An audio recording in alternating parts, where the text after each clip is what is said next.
Good afternoon. It's really an immense pleasure for me and an honor to be here. And I want to congratulate Ricardo Salinas and Andrés Roemer for putting together this immense show. It gets better every year, and it's so much better than any other show. I think this is the greatest show on earth. So I think we could give them an ovation. Thank you. This was the easy part. The hard part is to tell you the entire history of mathematics in 10 minutes, so I hope I can do it. What is mathematics? We don't know. You met a mathematician this morning, Arthur Benjamin. So all mathematicians, and I've met all of them, they're all very peculiar people. They're very different from the rest of us. Here's one of the first. This is the first pure mathematician. You can see he's pure. He's Pythagoras, who gave us the Pythagorean theorem, Greek, of course. I don't know. The Greeks were so great. They invented pure mathematics, but now they don't really help the world economy very much. So there are a few of them here. Plato's Academy in Athens. They were really great philosophers and mathematicians. And philosophy and mathematics have been linked together ever since.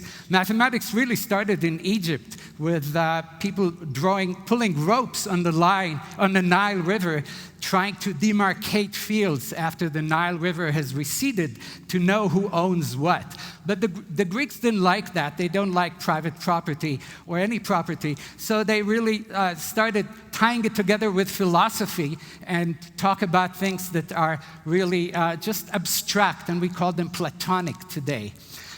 These are the Platonic Solids. They are supposed to be mystical, and later on, that mysticism about them remained through history, at least until the 1500s.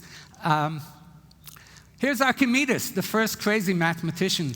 He discovered something very interesting about when he put his body in water and how much it weighed. So he jumped out of the bathtub and ran naked through Syracuse. Very normal behavior for a mathematician. Here's another mathematician, Eratosthenes, made one of the greatest experiments for the time. He measured the size of the Earth, and he got it to very great accuracy, as 25,000 miles or 40,000 kilometers around. He was able to do that using the rays of the sun and the shadow of the sun at different places. And of course, in India, mathematics developed on its own. The numerals that we use today come from India and through Arabia. Here's an Arab mathematician who did some important work. Chinese mathematics developed at the same time. There were not many connections, and the magic square, which is something that I find very interesting, all the numbers add certain ways, comes from China. Then we go to the Middle Ages and later. Leonardo Da Vinci worked with mathematicians. He had mathematician friends, and this is an attempt to square the circle, which is one of the three classical problems of antiquity. One is squaring the circle, and you can see the man there is once in a circle and the other time inside the square. So you want to create a circle with a square with the same area as a circle, which we know today is an impossible problem. There are two other impossible problems. Here are some magic squares from Europe in a Dürer. The magic squares continued to fascinate us. This is Leonardo's friend Luca Pacioli, who did work on art, using mathematics in art. And then, of course, things became very complicated in Europe because mathematics and science coming together told people that the Earth is not the center of the universe. And if it's not the center of the universe, that caused lots of religious problems. And Galileo, of course, had some problems. This is John Napier invented logarithms, and he kept a spider in a box. He also had a black crow. So he liked this to play with animals and play tricks on people.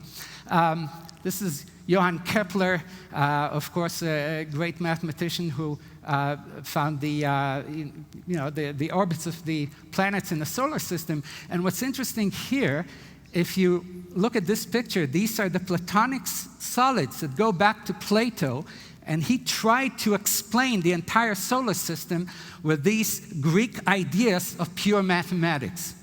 Of course, it didn't work. Galileo's work got him in trouble, of course, with the Inquisition as well. When he went home to Arcetri, where he was on house arrest, he developed some pure mathematics, which not many people know, and that is he developed some ideas of infinity. And he was able to show that the order of infinity of all the numbers and all the square numbers is the same. Here's René Descartes, one of my favorite mathematicians, and a very peculiar man. He did great mathematics, but he was also a swordsman who liked to fight everywhere he went. Usually it was for beautiful women. He'd fight duels for their honor. He was also a mystic, and some of his notation comes right from astrology and the black arts and Rosicrucianism. Here he is in the Battle of Prague and tutoring the Queen of Sweden. This is the stupidest experiment in history. This is inspired by Descartes. Descartes suggested to Mersenne, he's the priest on the left, that he prove the rotation of the Earth by firing a cannon parallel to the horizon. But Mersenne didn't understand him. He fired it straight up. And the first the first cannonball disappeared. And after they fired the second one, they understood that something could happen that's not very pleasant, so they ran away, left this experiment. This is the dumbest experiment in all of history. Here's Descartes dueling for the honor of a beautiful woman, which he did quite often. He also taught himself Dutch because at some point he realized he was a mathematician by asking a Dutchman to translate for him a puzzle that was pasted on a wall somewhere in Breda, in Holland. And the man said, "Oh, you're French, you wouldn't understand that." Of course, Descartes said, "Yes, I'll give the solution when I find it." And the next day, he gave him the solution. Then he taught himself Dutch because he never wanted another encounter like this one. So he was once on the high seas trying to take a boat to visit some islands, and the crew of the boat were talking about throwing him and his valet, he always traveled everywhere with a valet, overboard and grabbing their money. But Descartes by then had understood every word of Dutch. He pulled out his sword, which he always had with him, and chased them on deck, swearing at them in their own language. They, according to his first biographer, he ran away. They ran away from him on board and took him to where he wanted to go very peacefully. This is the Cartesian coordinate system, and I wanted to show you here that it appears everywhere. Most things we do use this Cartesian coordinates, and one of the most important uses that we make of it today is through the GPS system. Now, everywhere I speak about mathematics or about any other topic related to it, eventually somebody asks me, "Can you tell us about the neutrinos, these neutrinos that go faster than light?" This just happened about 6 weeks ago in an experiment in Italy and Switzerland. And the GPS system was what's used, the Cartesian coordinates through the GPS system was what's used to measure the speed of these neutrinos going underground from Switzerland to Italy.